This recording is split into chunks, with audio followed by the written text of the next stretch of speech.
Well, obviously disappointed. I thought it was a tremendous atmosphere for Husky Stadium. I thought our fans really brought a lot of energy and excitement. And unfortunately, offensively, we didn't perform well enough to win. You can't have 3 turnovers. You can't have 6 sacks. You can't give a team like Oregon short fields and expect to beat them. You know, the reality of it is you can't expect to win against a really good team when you perform that way. So disappointed in that. I was proud of our defense to hold those guys 200 yards below their average, and I thought that our guys played hard defensively. We minimized the big play. I thought one of the crucial plays of the game, with everything that went on, is we cut the lead to 24-17. They have a 3rd and 9, and they hit the seam route to Paulson for a gain of, I think, 35. I thought was one of the key moments of the ball game. But then we just couldn't get right offensively after that, and very disappointing, obviously. I was not anticipating our inability to block them up front, and some uncharacteristic throws by Keith. So we'll get back. We'll get back, and we'll fix it, and we need to fix it quickly. As we all know, we head down to the Los Angeles Memorial Coliseum next Saturday, so we got to get right and get right fast. Is Keith okay? Yeah, he's okay. He just kind of jammed his shoulder. That's been a little bit sore, and he was fine.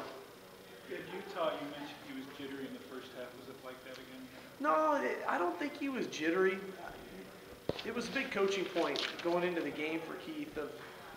They've got 2 really kind of savvy safeties back there in Boyette and Pleasant, and they do a nice job of reading the quarterback's eyes. And we really tried to work it all week of understanding that when you stare in a direction, those safeties are going to really go. And it took them 2 interceptions to maybe believe us. I don't know, that was going to happen. But I thought, I don't think it was because he was jittery. I just think those guys made plays, and we didn't have great pockets for him tonight. We just didn't protect well enough. What did you see on the 2 interceptions on those plays? Their safeties made nice plays. I thought they followed Keith's eyes really well. They anticipated. They weren't his best throws either, and they got over the top.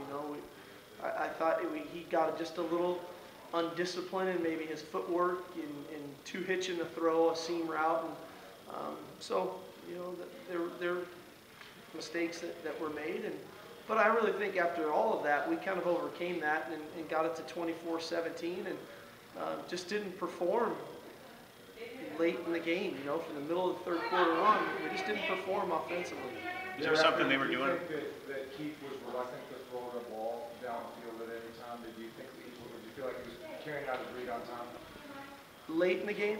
Well, just kind of middle and late after those interceptions. Do you think that caused him to be tentative in any way? I don't think so. We didn't protect great. I don't think he had a real comfort level in the pocket to throw it down the field.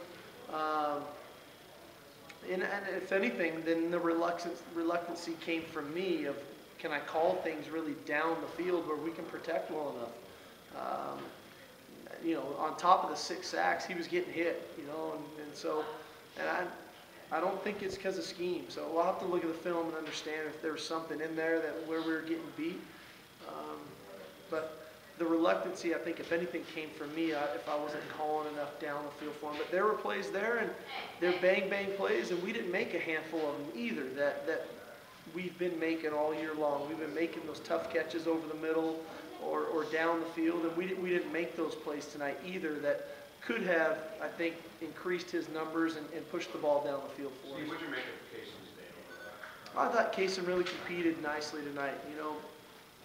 He rolled his ankle pretty good on Wednesday's practice, and really competed to get himself healthy enough to play, and then went out and really played a strong game. I think he's continuing to grow like I would expect a true freshman to grow. He just continues to impress me by making big plays, by playing physical, He's a strong catcher, probably he's just a tremendous catcher when the ball's in his vicinity, and I think his best days are still ahead of him. Did you hope to get Austin maybe a little more involved? Yeah, we did, but as the game wore on, it was funny because, as we go through Friday's practice, and Thursdays and then Friday's practices are really the things that we like early in the game. And I commented, you don't always know exactly where the ball's going to go in practice, but it's pretty well scripted, about 35 plays. And I commented to the staff Friday morning, geez, I can't believe how many balls Austin caught yesterday in practice. And then for him to come out and catch one ball for -6 yards is kind of odd to me, and so I'll have to look at the play calls and what we did and why I did what I did. And I don't think it was for lack of trying, but I don't know if there was just enough things called directly for him to make sure he was getting the ball. Was there a specific, that 3rd and 9 play, a specific breakdown there at all? They ran 4 verts, and we were in a 3-deep coverage. They got us in the right coverage and good timing, catch and throw for the quarterback and for Paulson. I'm sure we'd love to get a little better reroute on Paulson up the seam, and I'm sure if you ask Nick, he's going to probably say, I wish I would have called something differently, but good call for them, not a great call for us, and hit. Steve, you talked a little bit, all week you talked about their 3 running backs. How would you assess? They're fast. They're as fast as I thought they were. They're fast. DeAnthony has the one long kickoff return, obviously, and that Kenyon Barner kind of held him in check generally. And LaMichael's really good. There's plays where it's supposed to go to the right, and he takes 3 steps and stops and turns around and runs back around to the left. And Darren Thomas is a lead blocker. It's like a reverse that wasn't called, but it becomes a reverse all of a sudden. And so that's what makes them so challenging is those 3 guys, and we knew it coming in. And I thought for what they've done throughout the year to people, I think our defense played a good football game. Mm-hmm. And to hold those guys to, I don't know what the total number is here. I'm going to find it so I don't say anything inaccurately, but to hold them to a total of 381 yards, I think they were coming in averaging 580 yards. That's a good night. But I didn't think we were going to have 278 yards either, I can tell you that. Do you think this is a game where you really can look at particularly the offensive line and say the team is still young? They do still have a lot of maturing to do. I don't want to give excuses, but we got 3 second-year players. I don't want to give excuses. Right. I've seen us play better, and I know we can play better, and we expect to play better, and they'll tell you the same thing. And I don't know if that was the best D-line we've seen all year. I don't know that. I think just for whatever reason, we didn't play great. And this is the second time now in a few weeks where we've gone up against 2 pretty good opponents in Stanford and Oregon, and we haven't performed well up front. And so we have to figure out why that's occurring, if it's something in our preparation that's making that occur, and that's part of my job. And so I'll have to try to figure that out. Did their overall team defensive speed, did that surprise you, or did it show up the way you saw it? No, I think it was what it was on tape. We knew they were really good on the edges. With Kadu and Jordan off the edges, 96 and 56. We knew that the 2 safeties are very savvy players, had high football IQ, understand what they were doing. I'm still trying to figure out what happened of how do we give up 6 sacks, and how do we not have a pocket? They're good players, but 6 sacks is a crazy number. That's embarrassing. Surprised that the running game didn't get going the way you No, I'm not surprised. They dedicate themselves to stopping the run, and they do a nice job of defending the run. And I think if the game were to go a little differently, especially in the second half, we're a team that tries to lean on you, and we generally get a lot of our numbers later in the game. But as the game wore on, we had to depend on the run. On the pass more than I would have liked to. Anytime you look at stats and we talked about wanting to be 50-50, and you have 36 pass attempts and 36 rush attempts, but subtract from that 6 sacks plus a couple other runs by Keith, that means we're calling well into the 40s pass attempts, and we're just in the 20s in rush attempts. That's not who we want to be. So I don't think we were able to really tell if our run game wore on them enough because of the score and what was happening. Fourth and four, play call, it looked like Cole, got knocked down or didn't block his assignment. Do you remember what happened? I don't know exactly what happened with Chris. I know what the route was happening, and we thought we were getting a coverage that wasn't what we were getting, and so it forced Keith to pull the ball down and got flushed out of the pocket, and then tried to flip it to Chris. But I don't know, without looking at the film, exactly what happened with Chris and his pass protection duties. Couple more guys? Steve, kind of here we go again with the end of the season. It's not like you're back against the wall, but do you feel like this team is going to have the same run they had the last couple of years? Well, I'd like to. We pride ourselves in our ability to finish and how we play to close out the season. We've got some tough challenges still lying ahead of us, and the first one that we're staring right at, obviously, is a difficult one. To go into the Coliseum and to play SC is a tough task, and so we're going to have to get up off the mat here, and I'm sure we're disappointed, and the kids are going to be disappointed. They wanted to end Husky Stadium as great as we all did, and to close this thing out the way I think we all hoped it could.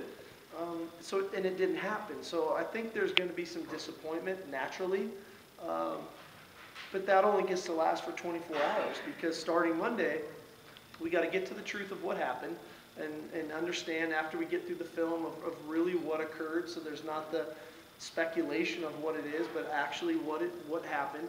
And then we got to get back on the horse, and we got to start preparing for USC, and that starts with our psyche, and then it will go into game planning, and then we'll go into physically making sure we're where we need to be for the guys that are nicked up. Any injuries then, other than Keith? Nothing serious. I think we had what I got here. Nothing. Everybody that did have something return. Justin Glenn kind of got the wind knocked out of him. Alameda had a kind of a thigh contusion. Tim Tucker rolled an ankle, and then obviously Keith's shoulder. How much so? We just, again, everything we do is about open competition, and Tim Tucker's been doing a nice job, and it was a little later position switch for him from linebacker to fullback, but he's been making strides, and I thought he did some nice things tonight. How would you characterize the team right now, the whole thing? Disappointed. Pretty somber locker room. I think that this team has come to a point to where they truly expect to win. And, coming to this game, we were 5-0 in Husky Stadium at home this year. And, the build-up, the energy, the enthusiasm in the stadium, I think they felt like they had a great week of preparation. And for the game to go the way it did, they're disappointed. How do you feel like they handled the circumstances of all the things that were going on in the stadium? I thought we handled it well. I thought they did. Our guys are, they love the process of preparation, and they believe in the process. And I don't think that we got too caught up in it. I think we recognized it. I think we respected it. But we ultimately knew it was about the game for us. There was a lot of other stuff going on around us, but ultimately for us it was about the game. And I thought they handled it well. We just unfortunately didn't play the way we have been playing, especially offensively, and that's the disappointment.